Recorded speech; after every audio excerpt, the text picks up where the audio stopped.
Y vamos a estar leyendo el verso número 13, versículo número 13. ¿Qué capítulo? Capítulo 5. Un poco diferente a lo que nos dice aquí la escritura de acuerdo a los títulos. Segunda de Corintios 5:13 hasta el 6:2.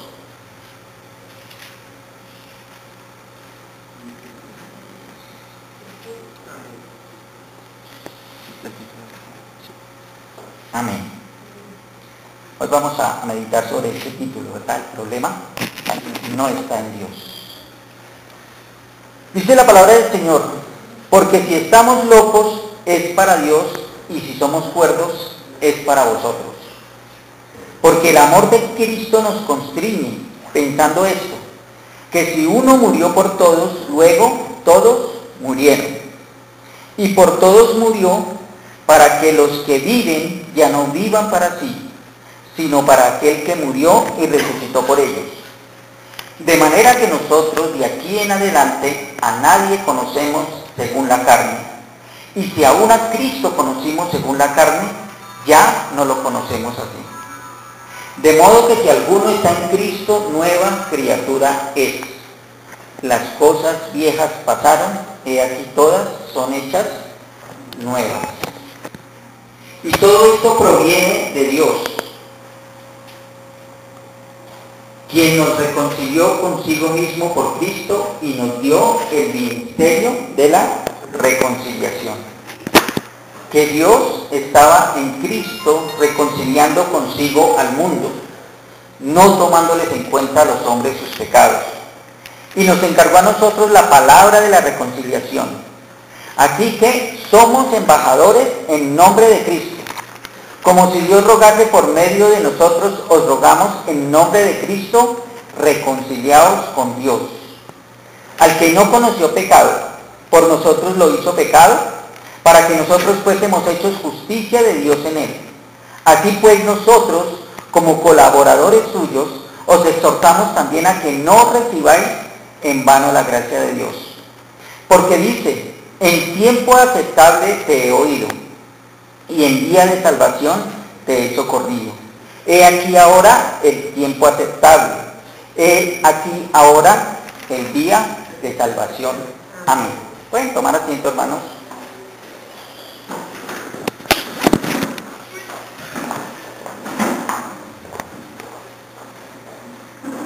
Bueno, esta semana que pasó, tal vez fue hace 8 días, no recuerdo, tuve la oportunidad de ver un programa en televisión. Este programa se llama Veredicto. Como su nombre le indica, después de una exposición, la gente tiene la oportunidad de hacer un veredicto, que es el televidente. Siempre hay un tema diferente y en este tema, esta semana, había una discusión en torno a la existencia o no existencia de Dios. Se presenta un modelador, se presenta un fiscal, que en este caso era el que acusaba la no existencia de Dios, se presenta algún testigo de alguna manera, ¿no?, que interrogan, y él dice por qué, da sus argumentos, por qué no existe Dios. Y también había un defensor que procuraba mostrar la existencia de Dios. Y también tiene su testigo. Y hay preguntas y contrapreguntas. El hecho es que al final, cada cual, de acuerdo a estos argumentos, es convencer al televidente para que él dicte a través de la tecnología de internet, ¿verdad?, su juicio, su veredicto, si existe o no existe Dios. El resultado fue el siguiente: 90% dijo no existe Dios, y solamente el 10% dijo sí existe Dios.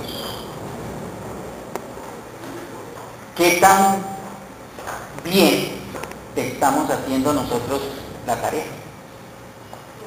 Porque es impresionante que mediante unos razonamientos el televidente quedó convencido que los argumentos del ateo eran más grandes, más razonables, más dignos de confianza, y por eso dieron su voto.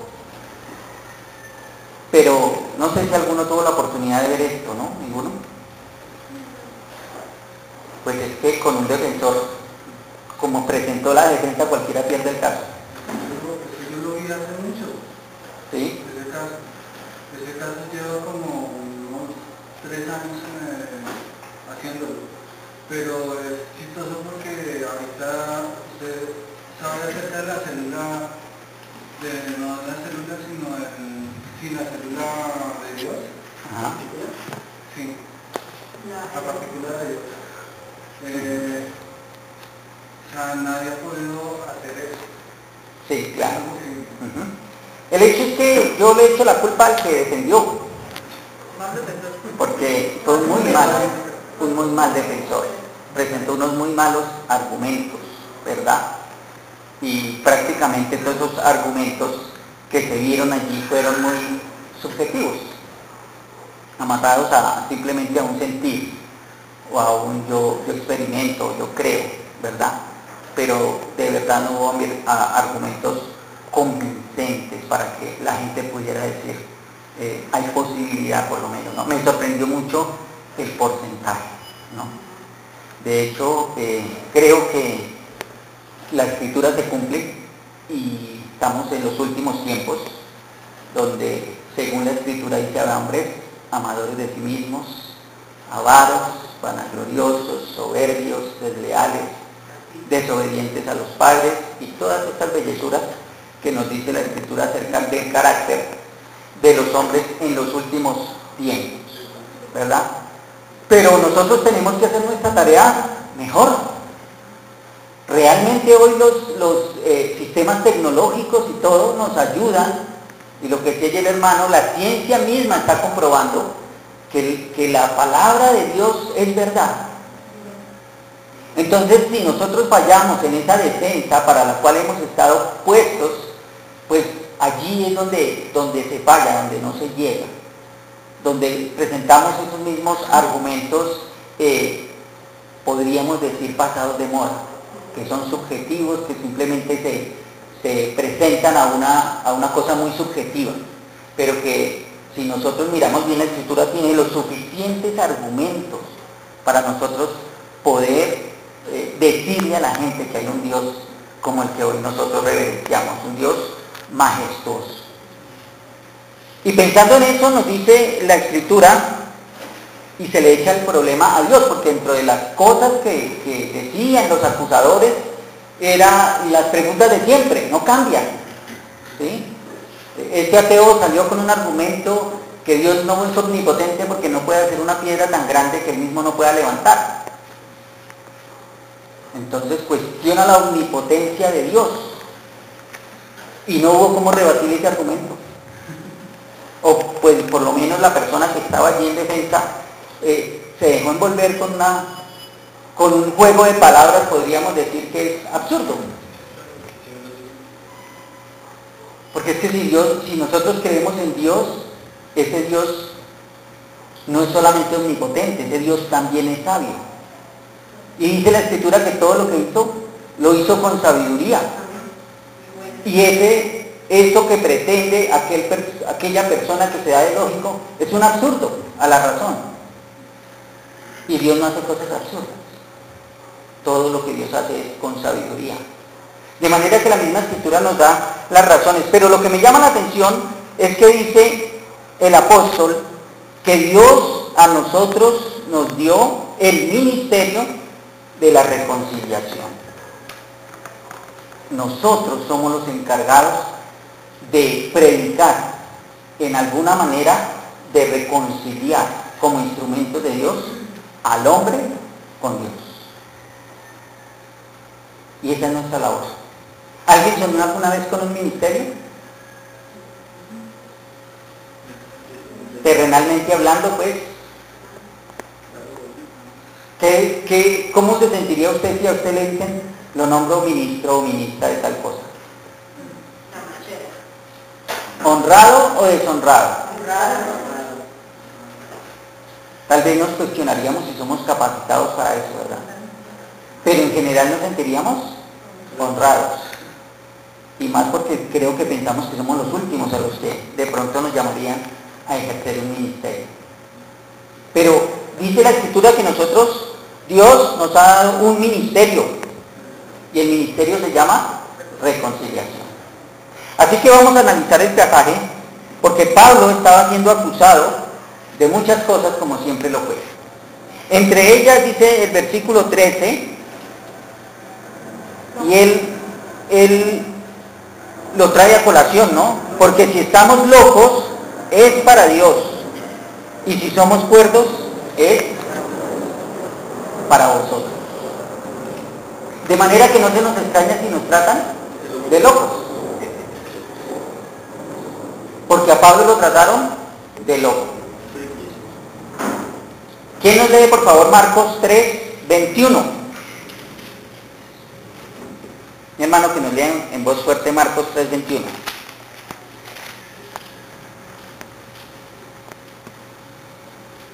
Cuando lo oyeron los suyos, vinieron para prenderle, porque decían, está fuera de sí. ¿De quién está hablando? Del Señor Jesucristo. Y se agolpó mucho de nuevo la gente, de modo que ellos ni aún podían comer pan. Pero era tal la vehemencia con que el Señor también enseñaba y con la que el Señor exponía su verdad, que dice que vinieron los suyos. ¿Quiénes eran los suyos?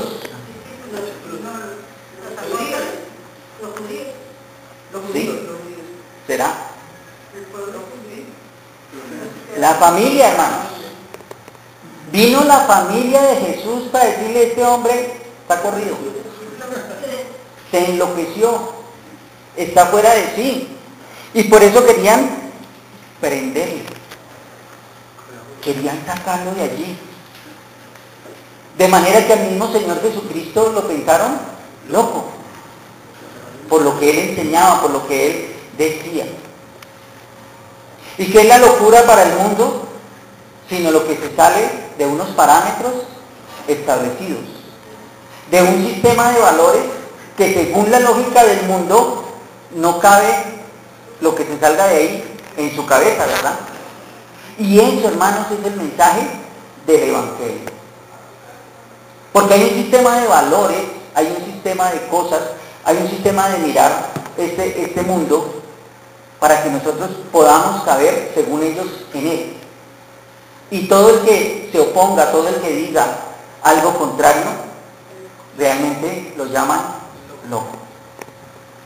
Hermano, hoy en día lo normal es adulterar, lo normal es fornicar, lo normal es mentir, lo normal es dárselas de vivo, lo normal es hacer lo malo. Y esa es la lógica del mundo. Y cuando nosotros decimos algo contrario, pues somos los locos, somos los que no cabemos en ese mundo. Y eso es lo que está diciendo el apóstol. Dice: todo el mundo piensa que nosotros estamos locos, pero aquí viene la pregunta: ¿nosotros también pensamos que estamos locos?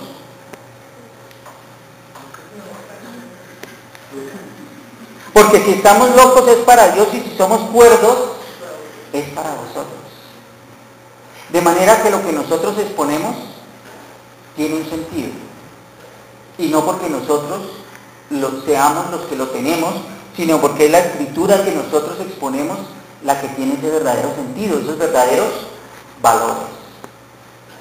Así que, hermanos, si el mundo lo desprecia, si lo trata de loco o de otras cosas, por estar hablando la palabra de Dios, no por estar haciendo locuras, verdaderamente. No nos afanemos, no nos afanemos. Peor es que nos tilden de locos cuando hacemos locuras que no convienen. Versículo 14: porque el amor de Cristo nos constriñe, pensando esto, que si uno murió por todos, luego todos murieron. Está aquí expresando el apóstol el verdadero sentido del Evangelio. Dice que ese amor que él ha entendido de Dios, ese amor que él ha podido valorar de Dios, nos constriñe. ¿Qué quiere decir eso, que nos constriñe? Que ha canalizado todas nuestras energías en pos del amor que Él nos tiene. Mire qué cosa tan importante. El apóstol dice: yo he canalizado todas mis energías en busca o en pos de ese amor que Dios me tiene. No solamente de entenderlo, sino también de exponerlo, de mirarlo, de compartirlo. Pero para eso, hermano, es necesario morir a la vieja naturaleza. Por eso dice allí que si uno murió por todos, luego todos murieron. No esa muerte natural de la que todos necesariamente tendremos que pasar, sino esa muerte en la cual el apóstol en el libro de Efesios también nos dice: haced morir pues lo terrenal en vosotros. Si eso fue lo que Cristo hizo por mí, es lo que está diciendo el apóstol, ¿qué debo hacer yo por Cristo? Morir. Morir a esa naturaleza, morir a ese viejo hombre que está viciado, dice en el libro de Efesios, conforme a los deseos engañosos. Dice el versículo 15: y por todos murió, para que los que viven ya no vivan para sí, sino para aquel que murió y resucitó por ellos. Estas palabras a veces suenan duras, en el sentido de que nosotros ya no debemos vivir para nosotros, sino vivir para Cristo. Pero le aseguro, hermano, que usted la mayoría de las cosas no las vive para usted, sino las vive para otro o para alguna cosa. Porque cuando el hombre se esclaviza de un pecado, está sirviéndole a ese pecado y está viviendo para ese pecado. La famosa frase, ¿no? ¿Usted come para vivir o vive para comer? Porque así sea de la gula que nosotros seamos presos, estamos presos en eso. Y no estamos viviendo ni para nosotros. Cuando somos esclavos de un vicio, cuando somos esclavos de cualquier cosa que nos ata, estamos viviendo para eso. Pero lo que el apóstol está diciendo es: si alguien fue capaz de hacer semejante obra de amor por mí, ¿por qué yo no puedo vivir para ese que me hizo esa grande obra de amor por mí? Eso es lo que el apóstol está diciendo allí. Para que ya no vivan para sí, sino para aquel que murió y resucitó por ellos. Pero es muy difícil comprender esto si no comprendemos ese amor. Si decimos que el problema es Dios, como en este programa que se dio, siempre el problema para ellos es Dios. Es Dios. Y nosotros lo que sabemos es que el problema no está en Dios. Si uno murió por todos, dice el apóstol, hermanos, el sacrificio de Cristo es suficiente. Y mire, hermano, cómo nos cuesta aún a los creyentes entender que el sacrificio de Cristo es suficiente, que alcanza para todos los aspectos de nuestra vida y para toda la humanidad. Alcanza, hermano, para cualquier aspecto de su vida y alcanza para toda la humanidad. Pero igualmente se aplica únicamente a los que entienden y lo valoran para sí mismos. Cuando nosotros entendemos y valoramos lo que el Señor hizo por nosotros, se vuelve un sacrificio vivo para mí. Pero si yo no lo entiendo, es un sacrificio muerto, que no sirve para nada, porque nada saco con que esté ahí si no lo aplico a mi vida. Necesitamos entender que ese sacrificio que el Señor hizo es suficiente y valorarlo, hermanos, valorarlo. Del resto se vuelve algo muy subjetivo. Dice el versículo 16: de manera que nosotros de aquí adelante a nadie conocemos según la carne, y si aún a Cristo conocimos según la carne, ya no lo conocemos así. Y esto lo dice con conocimiento de causa el apóstol. Porque ¿cómo conoció él a Cristo? En su carne. Como dijo este ateo en el programa, él fue un carpintero de Galilea. Y dice él que Pablo lo mitificó. ¿Y cómo conocía Pablo a Jesús? Como el carpintero que había engañado a muchos. Y que era necesario aniquilar a esos muchos que seguían diciendo que él era Dios, porque iba contra su religión. Pablo había conocido a Cristo según la carne. Pablo había conocido a Cristo según sus valores carnales. Y nosotros a veces conocemos a Cristo según esos valores carnales. Porque nos acordamos del sacrificio que él hizo, porque entendemos que fue un personaje histórico,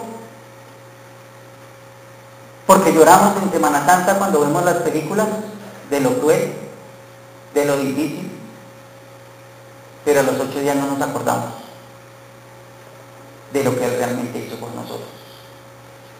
Dice, ya es hora, hermanos, de que nosotros no conozcamos a Cristo según la carne, porque los judíos esperaban un líder político, religioso, militar, que los liberara. Y a veces eso esperamos nosotros también de Cristo.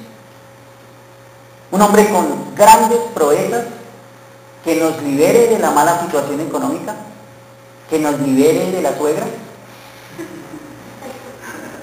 que nos libere de la esposa que no era la que yo debía tener, que yo merezco una mejor, que nos libere de ese jefe,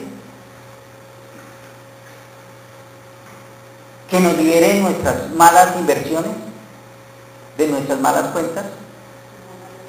Y conocemos a Cristo según la carne. Pero dice el apóstol, ya no, hermanos, ya no lo conocemos así. Es necesario, hermanos, que conozcamos ese verdadero amor.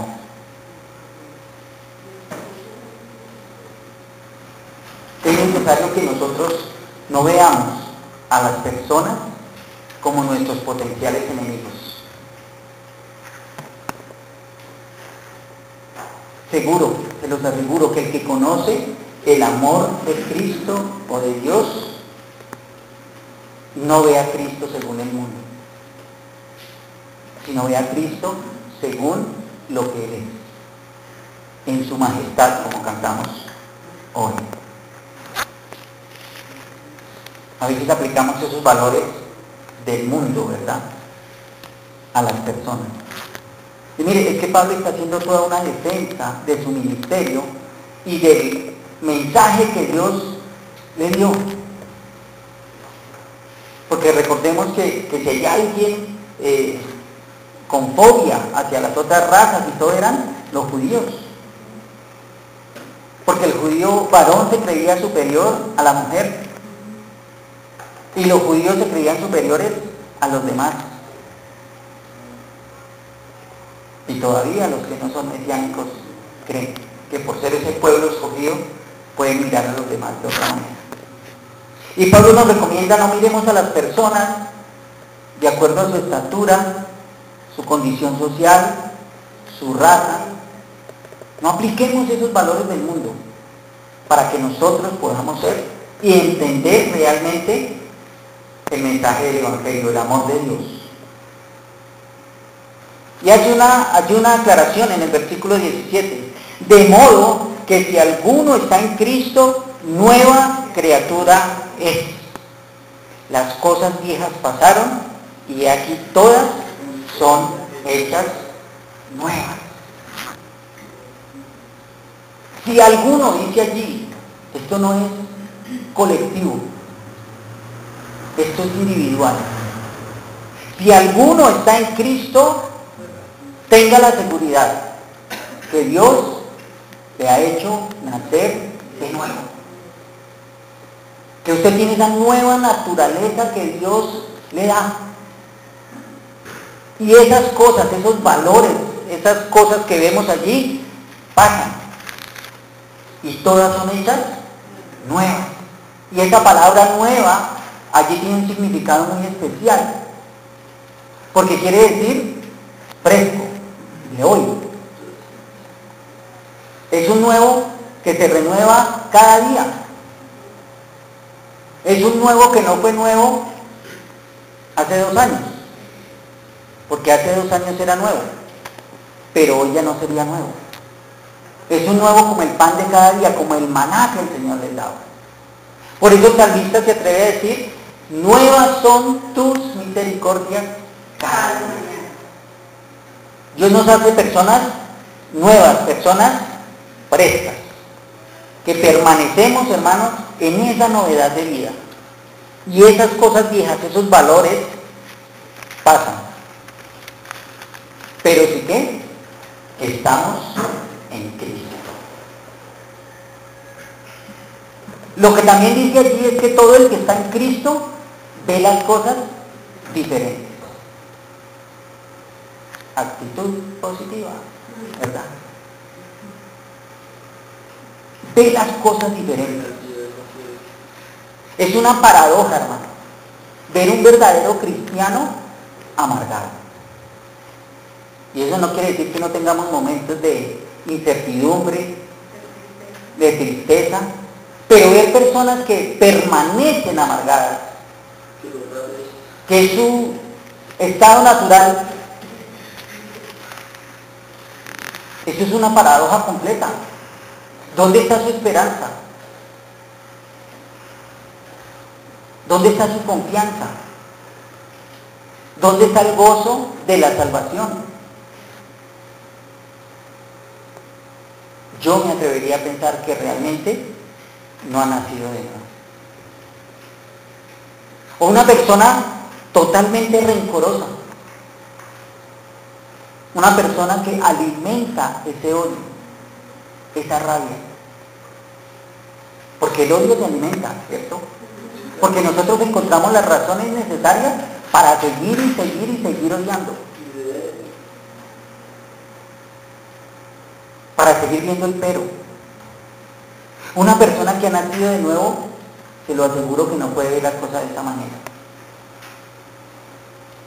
Es necesario, hermanos, que realmente todas las cosas viejas pasen. Que nosotros como creyentes veamos las cosas con la óptica de Dios. Aún a las personas.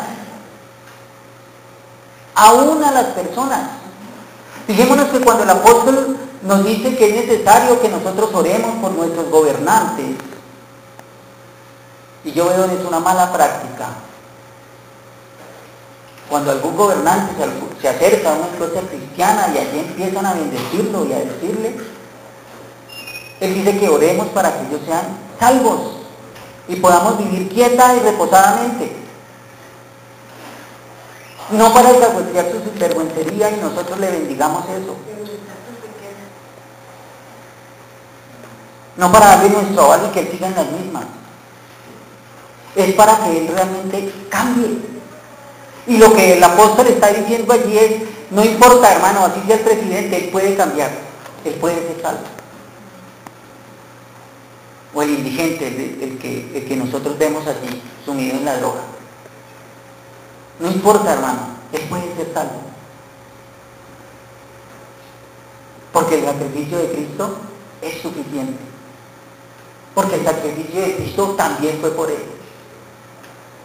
Que sea que esté en el estrato, en la posición social, en la condición espiritual, en que nosotros veamos que es allí donde nosotros tenemos que mirar las cosas con esa nueva óptica. Donde nadie es más grande que el poder de Dios.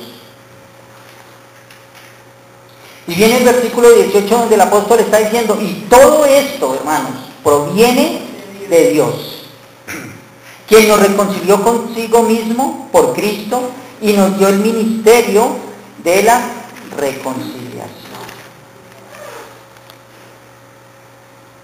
Cuando estos ateos estaban atacando la existencia de Dios, por los problemas que hay en la humanidad, por todas estas cosas que están sucediendo, y que a la luz de la razón no tenemos a quién más echarle la culpa,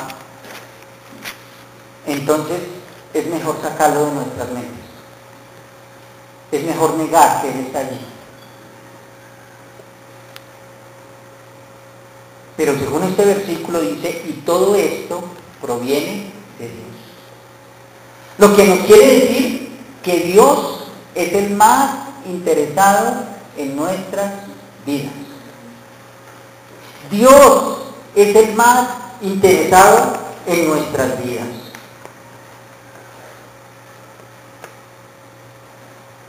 Por eso nos dio el ministerio de la reconciliación, porque Él sabe lo que es lo mejor y porque sabe que nosotros necesitamos reconciliarnos con Dios.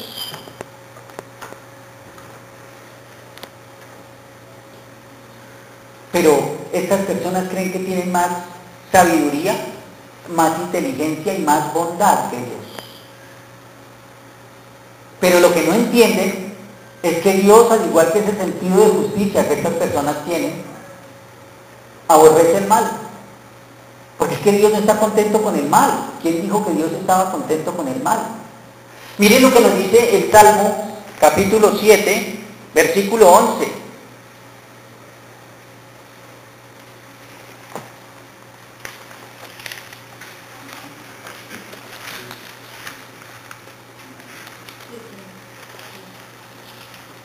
Dios es juez justo. Y Dios está, ¿cómo? Airado contra el impío. ¿Algún día no estará airado Dios contra el impío? Todos los días.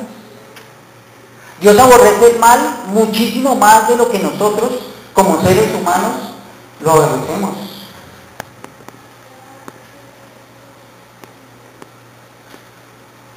Téngalo por seguro, Dios aborrece el mal. Y está airado contra esas prácticas. ¿Y qué dice la gente? ¿Por qué Dios no toma acción? ¿Verdad? ¿Por qué Dios no toma acción?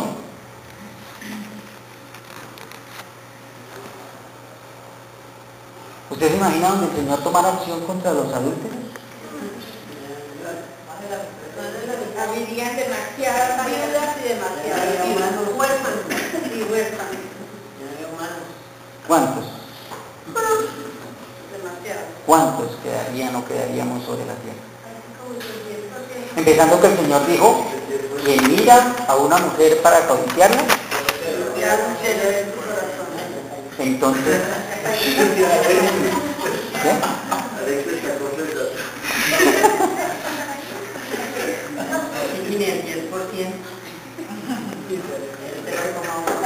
¿Qué tal Dios tomar acción contra los mentirosos?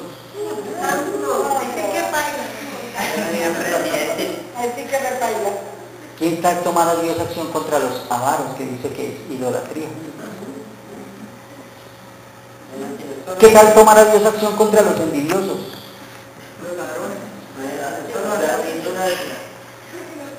Hermano, ¿cuántos quedaríamos en la tierra? ¿Cuántos? Pero estas personas se creen más buenas que las otras. Ahí es donde está el problema.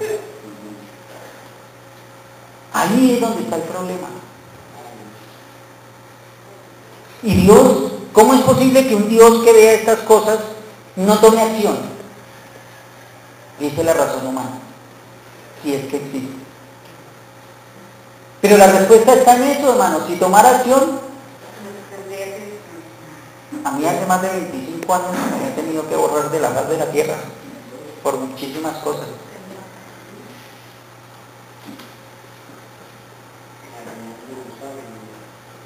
Dios, hermanos, la palabra dice que Él hace llover sobre justos y pecadores.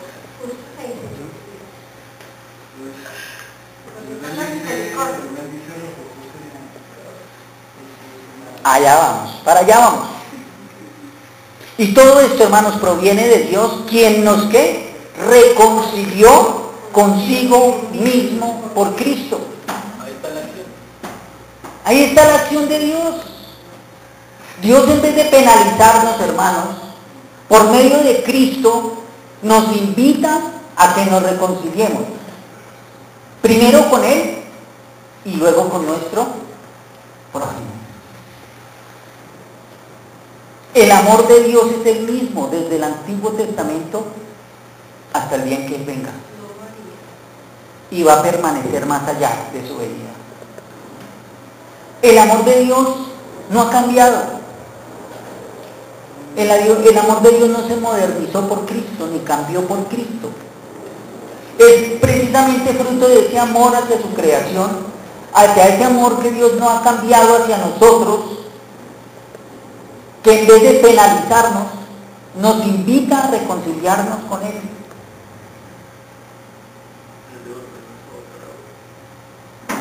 Mire dónde está esa grandeza del amor de Dios.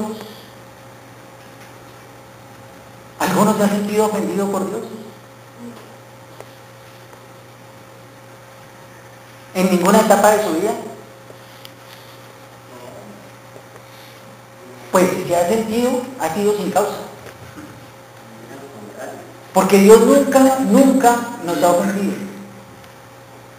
Dios nunca ha hecho nada indebido. Dios nunca ha hecho nada contrario, ni nada que nos cause mal. Por eso cuando la reconciliación dice aquí, nosotros somos los que tenemos que reconciliarnos con Dios, no Dios con nosotros. Pero aquí es donde Dios muestra más su amor y su misericordia, donde Él toma la iniciativa, ¿verdad? Donde la iniciativa es de Dios, y a través de su muerte en la cruz nos muestra ese grande amor y nos invita a esa reconciliación. Hermano, una iglesia, ¿qué te parece? ¿Es un club? ¿Se parece a un club o se parece a un hospital? Algunos quisieran que fuera como un club, donde yo doy una platica y tengo unos beneficios y exijo, y puedo poner allí mis opiniones, y puedo exigir porque yo estoy pagando al club. Pero eso no es la idea de Dios de la iglesia. La iglesia dice: Señor, los sanos no tienen necesidad de médicos, sino los enfermos. Hermanos, esto es como un hospital. ¿Y usted qué quiere encontrar en un hospital? ¿Gente sana? ¿Usted entra a un hospital con la idea de que todos están sanos, todos están bien? ¿Están simplemente descansando en sus camas? Allí hay médicos, hay enfermeras, pero son mucho más poquitos que los que están allí recibiendo tratamiento. Y eso es la iglesia, hermanos. Es ese hospital de Dios,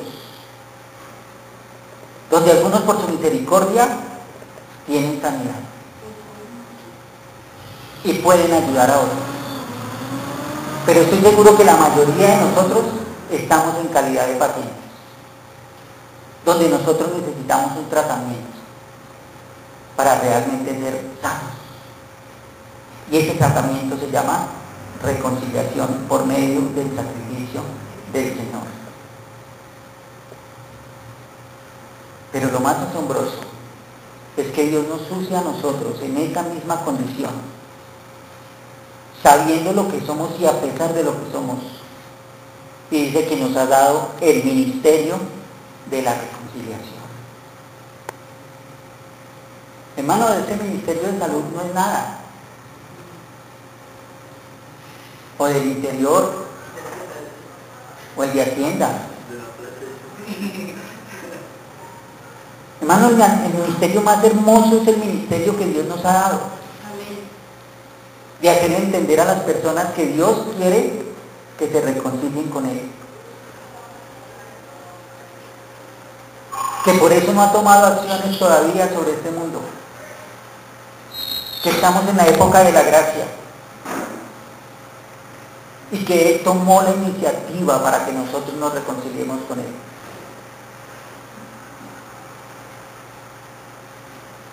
Una vez nosotros reconciliados, hermanos, necesitamos ejercer ese ministerio.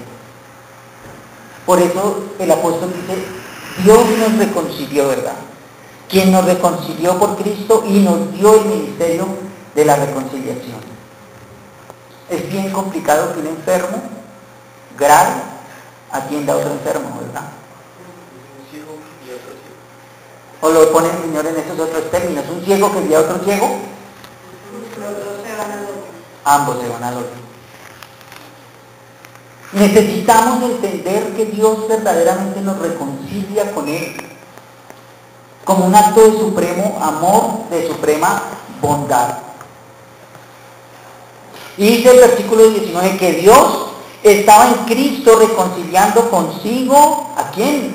Al mundo, a todos, alcanza para todos, no tomándoles en cuenta a los hombres sus pecados, y nos encargó a nosotros la palabra de la reconciliación.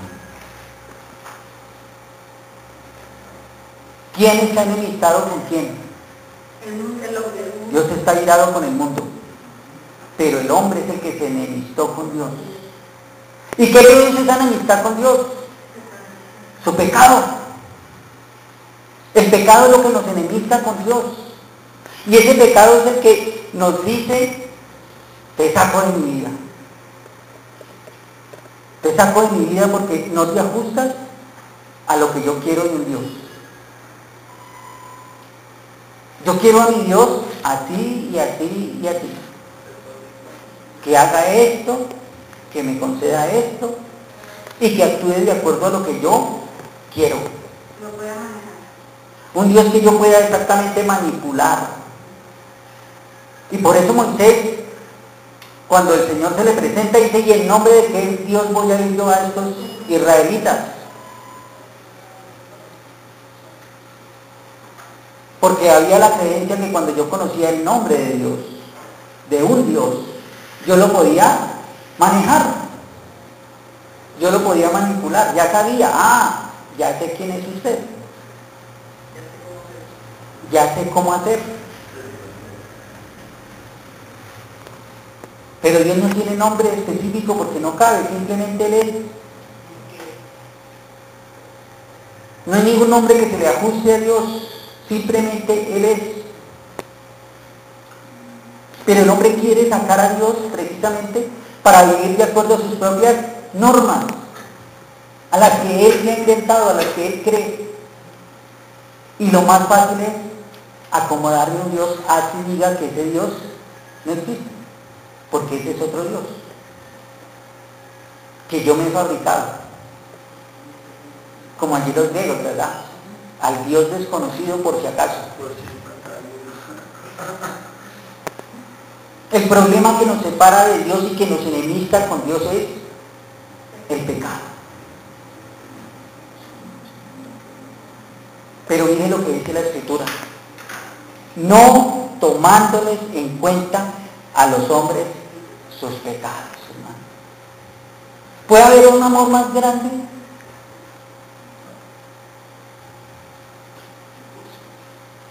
¿Puede haber un amor más sublime? No para pasarlos por alto. No es que no tomándoles en cuenta, es que tranquilo, usted puede seguir haciendo lo que quiera. Sino que lo que está diciendo aquí el Señor es, ¿usted cree que el problema es el pecado? ¿Ha reconocido hoy que el problema es el pecado? Para entender mi amor. Pues ese no es un problema. Ese no es un problema, el pecado no es un problema. ¿Qué nos dice Romanos capítulo 5, versículo 8?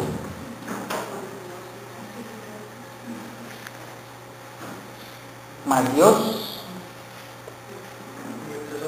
demostró su amor para con nosotros en que siendo aún pecadores, Cristo murió por nosotros. De manera que el problema del hombre tampoco es el pecado. Aunque es lo que nos enemista con Dios, para Dios eso no es un obstáculo para mostrarnos su amor. Para que entendamos que Él realmente nos ama. Pero como nosotros no lo podemos entender.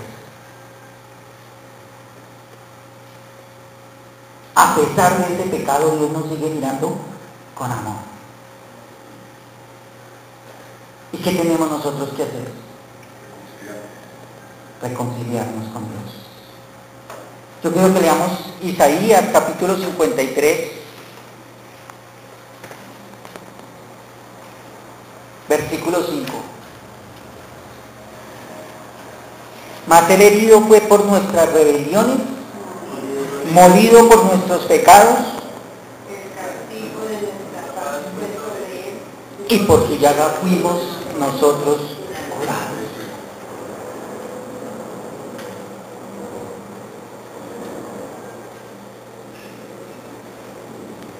Hay que mirar al Señor Jesús en la cruz.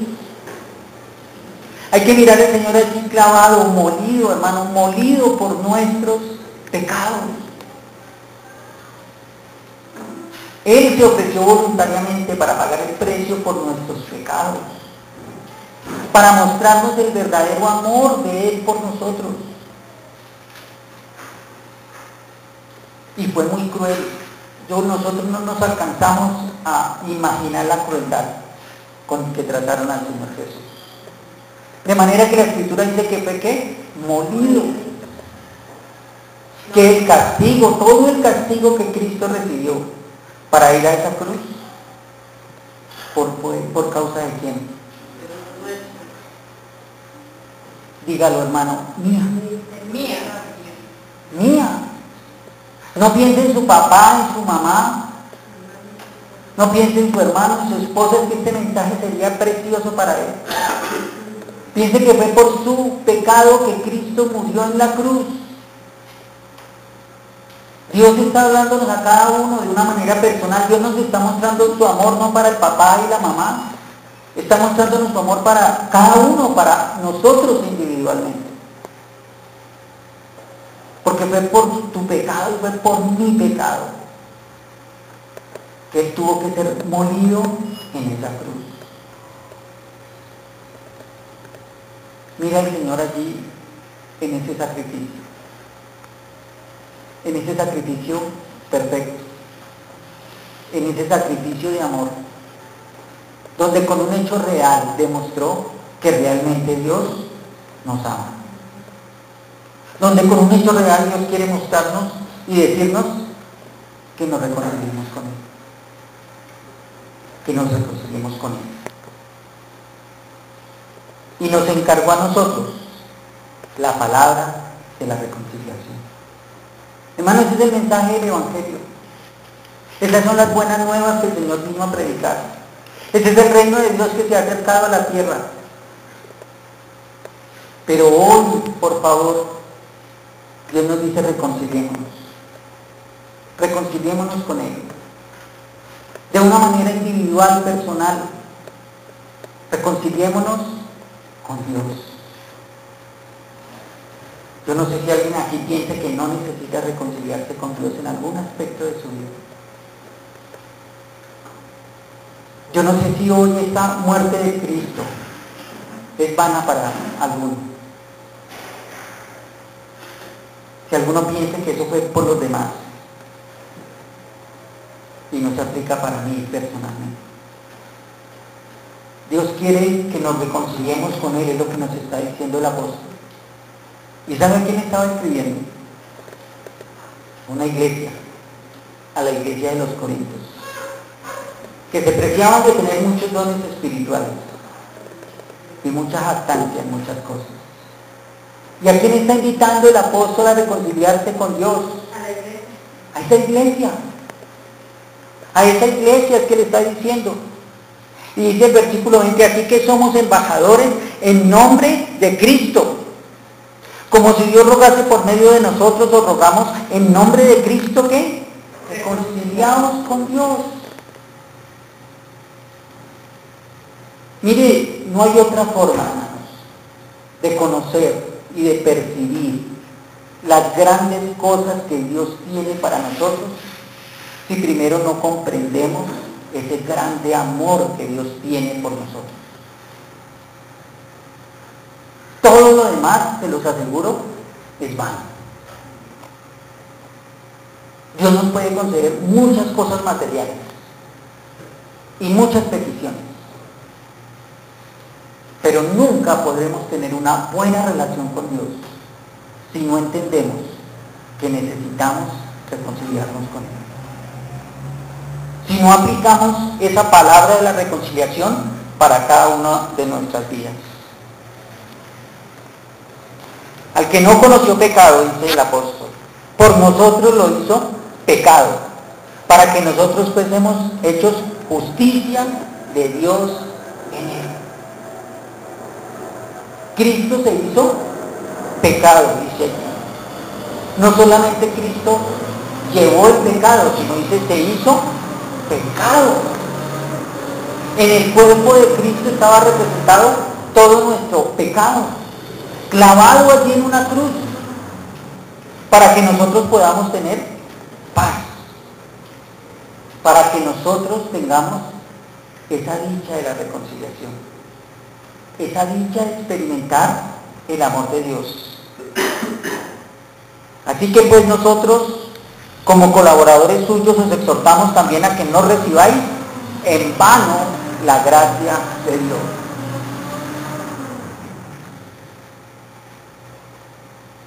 No importa, ¿esto será que se nos sabían los corintios? Pues Cristo había pasado, que a Pablo había pasado más de año y medio con los corintios enseñándoles.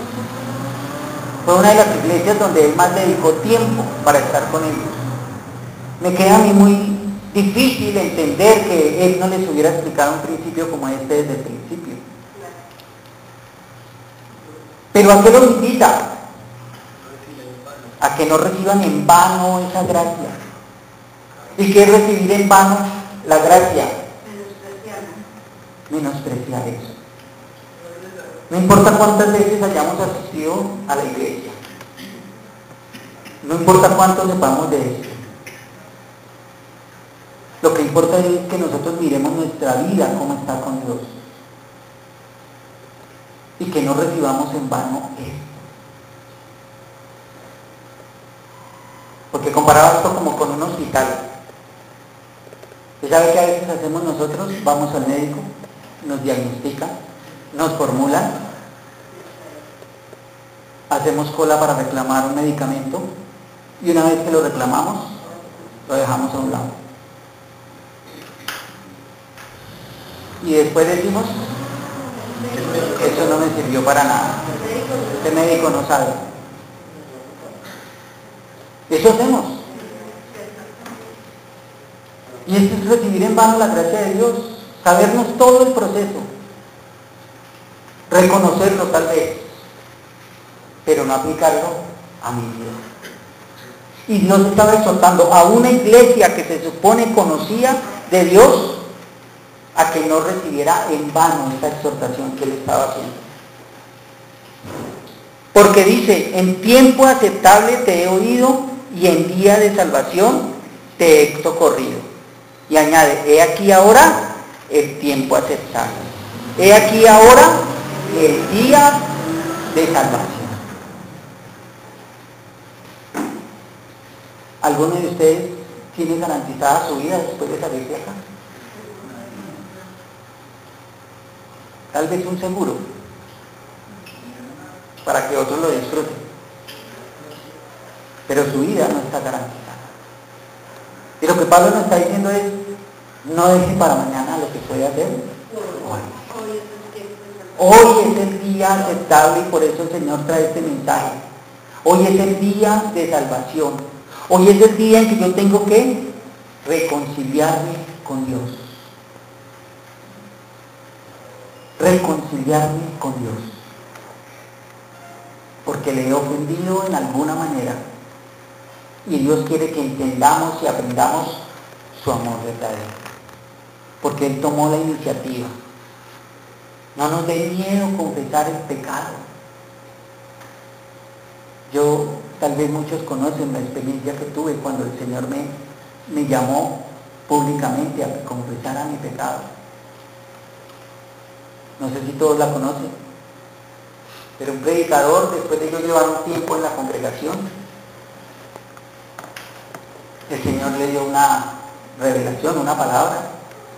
Y dijo, aquí hay una persona que te dice ser cristiana. Y me dijo, hombre o mujer. simplemente dijo hay una persona que se dice ser cristiano. Y sin embargo todavía usa de grosería en su vida. El Señor quiere restaurarla.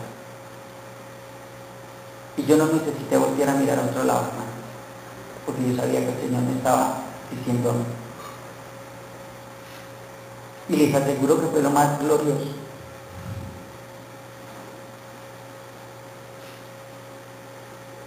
Cuando pude aceptar que estaba ofendiendo a Dios. Cuando pude reconocer. Y la restauración del Señor fue preciosa. No te empeñes en ocultar el pecado. No te empeñes en decir que no necesitas del Señor. Todos necesitamos reconciliarnos con Dios. De una o de otra manera. Aceptemos ese amor precioso del Señor hacia nosotros. Ponte en pie, por favor.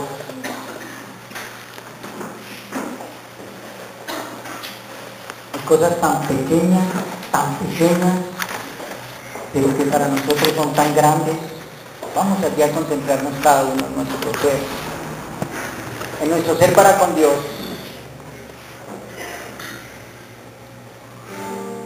Y nos cargamos.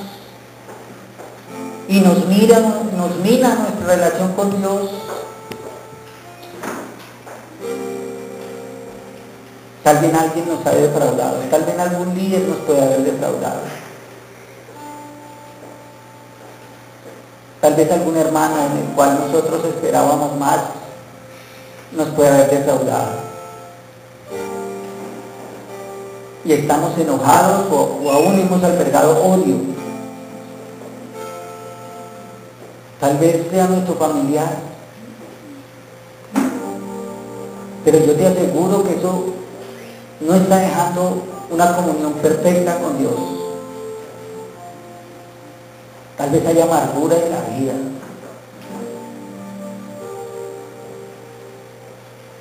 O tal vez tienes un pecado que realmente sigues practicando. Y tú le echas la culpa a Dios.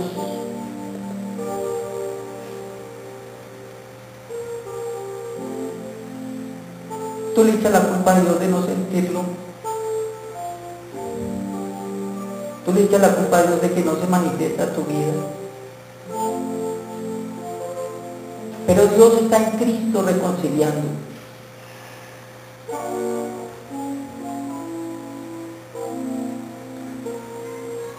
Todo lo que el Señor quiere es que reconozcas que la culpa es tuya. Que confieses ese pecado. Que le digas al Señor con todo tu corazón que te quieres reconciliar con Él. Que quieres experimentar su amor. Y dar la vida. La vida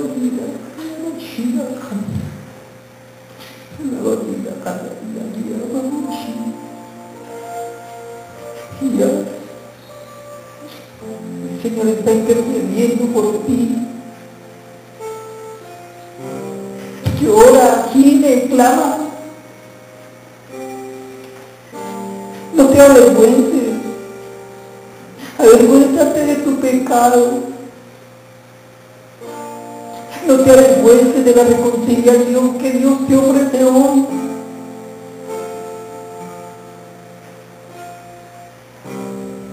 Pide perdón al Señor y acepta su sacrificio por ti.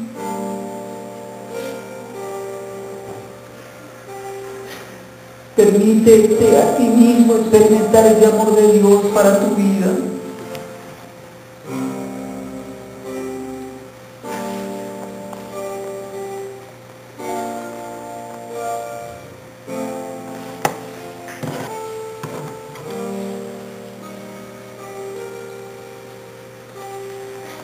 Dios quiere que te reconcilies con Él.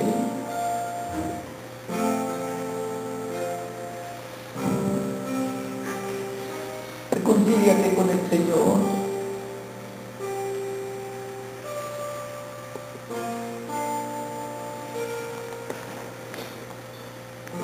Dale gloria al Señor. Confiesa si estás amargado o amargada.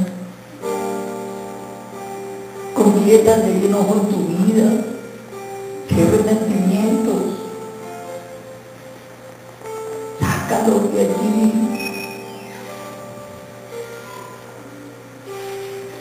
Eso se llama pecado.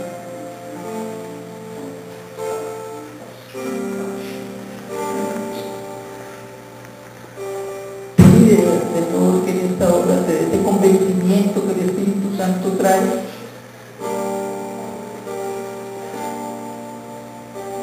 Y dile que te quieres amar y experimentar ese amor de Él en tu vida.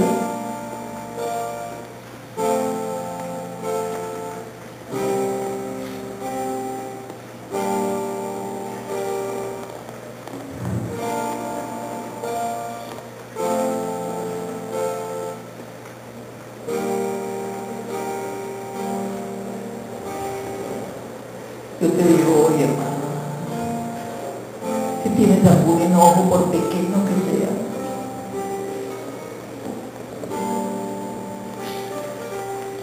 que no te deja tener esa comunión linda con el Señor, por pequeño que sea tu enojo con tu hermano,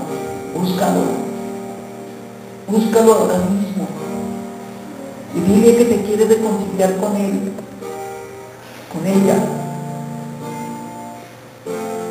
No nos vamos a juzgar. Vamos a pedirle al Señor que restaure la comunión de su iglesia. La comunión que como hermanos debemos tener.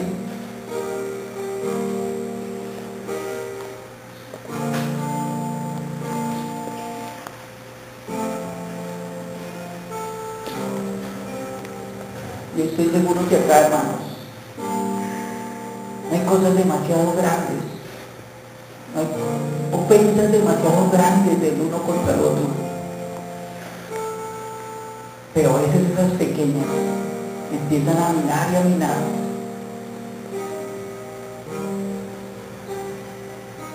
Y Dios quiere una reconciliación completa con Él y con su prójimo.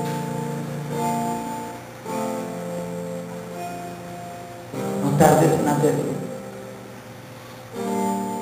Hoy es el tiempo aceptable, hoy es el día de salvación.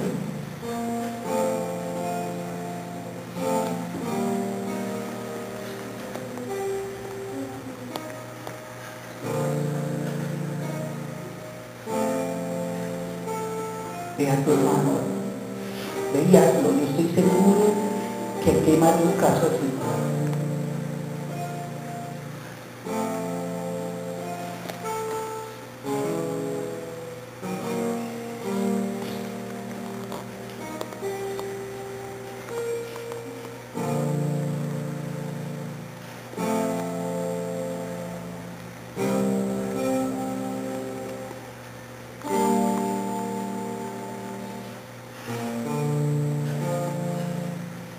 Señor, gracias. Gracias porque tú nos das la oportunidad, Señor, de reconciliarnos contigo. Gracias por querer nuestra libertad. Gracias por querer nuestra paz, Señor. Gracias, Señor, por querer nuestro gozo. Gracias, Señor, por querer nuestra libertad, Dios. Gracias por pagar ese precio para que podamos ser verdaderamente libres, Señor.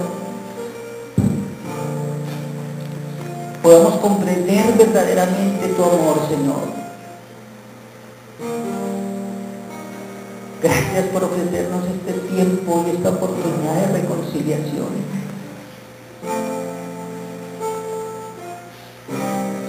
Gracias por encargarnos esta palabra de reconciliación, este ministerio, Señor. Gracias, Señor, por hacernos instrumentos suyos.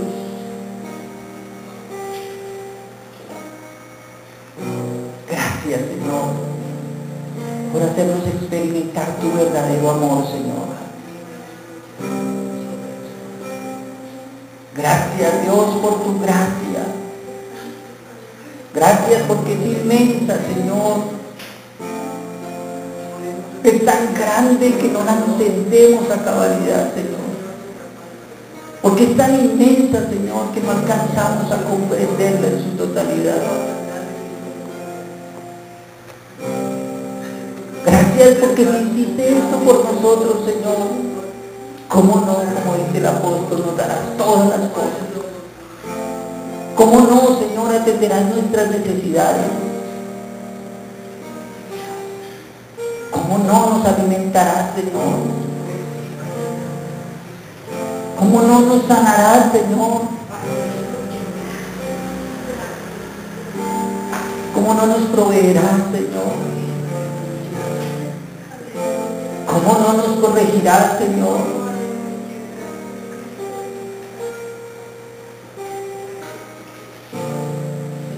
¿Cómo no nos dejarás ver tu gloria, Padre Santo? Oh Señor, te amamos. Señor, te amamos. Oh Señor, te bendecimos, Dios.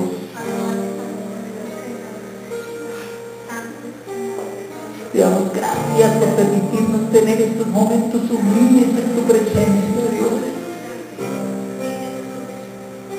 Te damos gracias por ese Espíritu precioso, Señor, que toca vidas y que transforma el corazón. Gracias, mi Señor.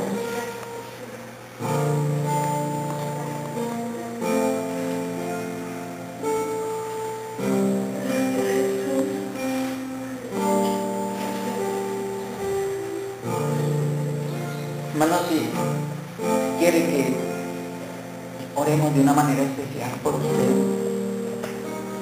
pase al frente y toda la congregación vamos a orar.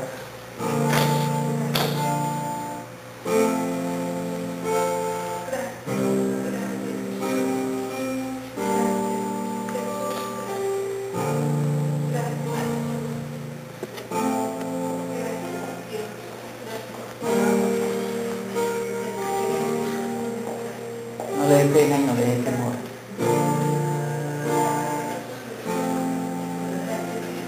Dios quiere bendecirte en esta tarde, en este día.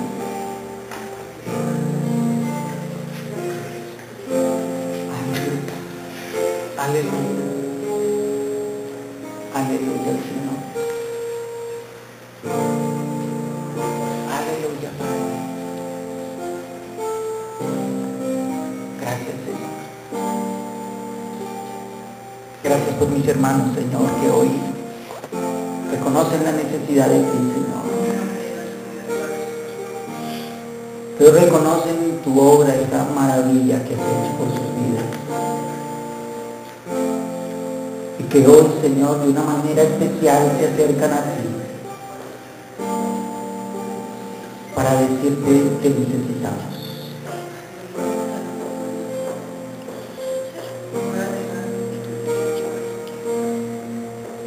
Gracias porque ellos hoy reconocen esta hambre y esta sed espiritual, Señor. Gracias porque tú nos llenarás, Señor, conforme a tus riquezas en gloria, a tu bondad y a tu inmenso amor, Señor. Yo te suplico que tu Espíritu, Dios, en esta hora, te haga sentir la grandeza de tu amor, Señor. La grandeza que es estar en paz contigo y con nuestros hermanos. El gozo que trae la seguridad de la salvación, Señor. Espíritu Santo, ministra estas vidas, te lo suplico, Señor. Ahora mismo, Señor. Ahora mismo, Señor. Que puedan sentir la paz de la caricia de tu Espíritu, Señor. El gozo de ese rocío, Señor, de tu Espíritu precioso. Que toda carga, Señor, hoy quede en este altar, Señor. Y que salgan livianos, libres,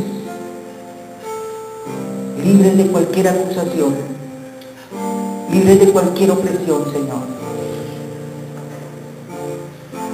Para la gloria de tu nombre, Señor.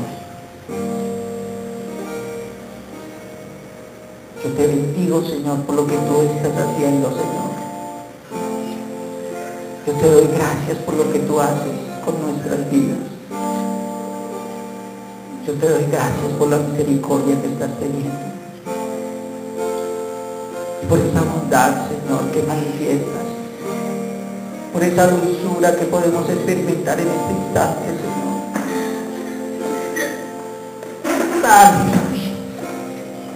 Aleluya.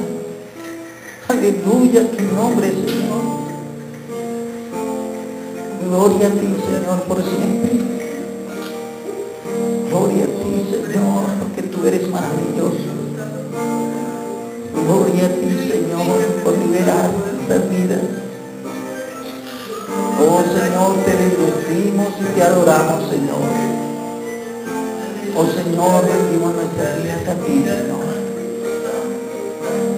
Cada uno de mis hermanos está en tus manos, Señor. Gracias. Gracias. Gracias, Señor. Aleluya, mi Señor, gracias. Aleluya, mi Señor. Aleluya, aleluya, Señor. Aleluya por mis hermanos. Aleluya. Gracias, Señor. Gloria a tu nombre, Señor. Bendito por siempre, Señor. Qué lindo eres, Señor. Qué precioso eres. Aleluya, Padre. Aleluya, Señor. Gracias, Señor. Gracias por este